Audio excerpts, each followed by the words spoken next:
एक बार फिर से स्वागत है दोस्तों आपका एनजे जी के फैक्ट्स में। दोस्तों मैं आज आपके लिए एक ऐसी न्यूज़ लेकर आया हूं जिससे सुनकर आपको भारत के इंजीनियरों पर बड़ा ही प्राउड फील होगा कि भारत के इंजीनियरों ने एक ऐसा कारनामा करके दिखा दिया दोस्तों, जिसको इतिहास के सुनहरे पन्नों में सुनहरे अक्षरों से लिखा जाएगा। सोच रहे हुए कि ऐसा क्या कारनामा कर दिया आखिर भारत के इंजीनियरों ने, तो चलिए बताते हैं दोस्तों इनके बारे में। दोस्तों हमारे भारत के इंजीनियरों ने दुनिया के सबसे ऊंचे रेलवे ब्रिज का आर्क बनाकर तैयार कर लिया है। आपके मन में आ रहा होगा कि ये आर्क क्या होता है। आर्क होता है दोस्तों एक प्रकार का बेस, आधार, जिसके ऊपर पुल बनाया जाएगा। और ये पुल कश्मीर के बारामूला और जम्मू के कटरा को आपस में जोड़ेगा। और जो ये आर्क भारतीय इंजीनियरों ने बनाकर तैयार किया है दोस्तों, इसकी हाइट 359 मीटर है। आप कहोगे इसमें कौन सी खास बात है, रुको आपको एक चीज़ बताता हूँ जिसे सुनकर आपको झटका लगेगा। दोस्तों आपने दुनिया के 7 अजूबों के बारे में तो पढ़ा ही होगा, और दुनिया के 7 अजूबों में से एफिल टावर के बारे में ही पढ़ा होगा, जो फ्रांस के पेरिस में स्थित है। ये उससे ही 35 मीटर ऊंचा है, क्योंकि एफिल टावर की हाइट है 324 मीटर। और जो ये भारतीय इंजीनियरों द्वारा आर्क बनाया गया है, इसकी हाइट है 359 मीटर। और पुल तो अभी इसके ऊपर बनाया जाएगा दोस्तों।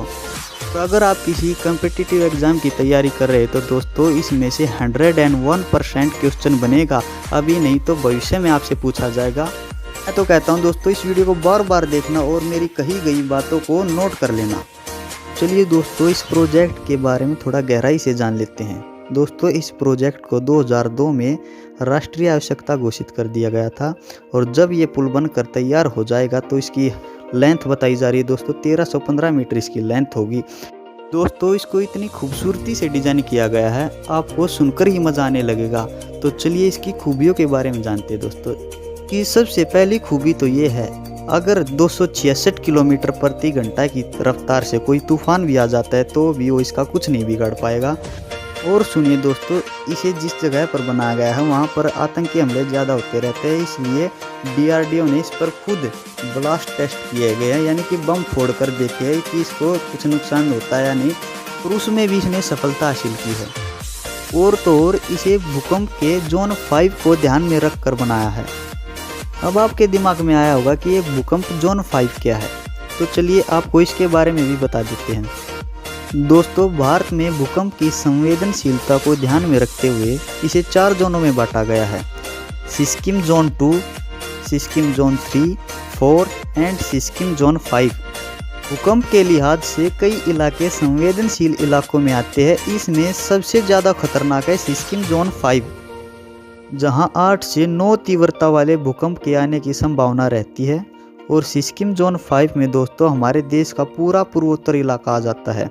एग्जाम्पल के रूप में आपको बताऊं तो जम्मू कश्मीर, हिमाचल प्रदेश, उत्तरांचल, उत्तर बिहार आदि। और गजब की बात तो ये है दोस्तों, इस आर्क की अल्ट्रासोनिक टेक्नोलॉजी से टेस्टिंग की है। अब आप सोच रहे होंगे कि ये अल्ट्रासोनिक टेक्नोलॉजी क्या है, और अगर इसमें इसे चेक भी कर लिया तो इसमें गजब की बात क्या है। तो दोस्तों पहले तो आप अल्ट्रासोनिक टेक्नोलॉजी के बारे में सुनिए, फिर आप खुद ही कहेंगे कि हाँ यार ये तो वाकई में गजब की बात है। तो सुनिए दोस्तों, जैसे अपने शरीर में अल्ट्रासोनिक मशीन लगाई जाती है और अल्ट्रासोनिक साउंड के माध्यम से शरीर की विकृति का पता लगाया जाता है, वैसे ही इस आर्क यानी इस ढांचे में अल्ट्रासोनिक मशीन से वेल्डिंग की टेस्टिंग की है कि कहीं कोई टाका तो नहीं छूट गया। और ऐसा भारत में पहली बार हुआ है दोस्तों कि किसी स्ट्रक्चर को चेक करने के लिए अल्ट्रासोनिक टेक्नोलॉजी का इस्तेमाल किया गया हो। अब बताइए है ना गजब की बात। दोस्तों अभी तो सिर्फ इसका आर्क बनाया है, यानी अभी तो सिर्फ इसका बेस तैयार किया है। ब्रिज तो इसके ऊपर बनेगा जहां से ट्रेन चलेगी। और ऐसी गजब की कारीगरी की गई है दोस्तों भारतीय इंजीनियरों द्वारा कि जब ये ब्रिज तैयार हो जाएगा तो इस पे से 100 किलोमीटर प्रति घंटा की रफ्तार से ट्रेन दौड़ेगी। इस ब्रिज में ऐसे स्टील का यूज किया गया है जो -10 डिग्री से लेकर 40 डिग्री तापमान तक को आसानी से सह सकते हैं। तो अब जानते हैं दोस्तों इसे बनाया किस नदी पर है। इसे बनाया गया है चेनाब नदी के ऊपर, जो सिंधु की सहायक नदी है। और अगर बात करें चेनाब नदी की कि ये कहाँ से निकलती है, तो मैं कहूँगा कि ये कहीं से नहीं निकलती। क्योंकि इस दर्रे के दक्षिण में बहने वाली नदी को चंद्रा के नाम से जाना जाता है और इस दर्रे के उत्तर में बहती है भागा नदी।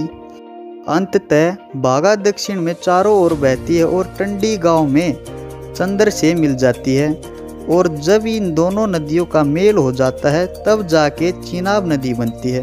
अब मेरे को वो लोग बताए जो कहते हैं कि चेनाब 12 लाचा दर्रे से निकलती है। शायद अब आप सभी मित्रों को ये पता चल गया होगा कि चेनाब नदी कहीं से नहीं निकलती बल्कि 2 नदियों के मेल से बनती है और इसी नदी पर ब्रिज बनाया जा रहा है कोंकण रेलवे द्वारा। आई होप कि दोस्तों आपको यह जानकारी पसंद आई होगी और ऐसे ही अमेजिंग फैक्ट्स जानने के लिए हमारे चैनल को सब्सक्राइब करना ना भूलें।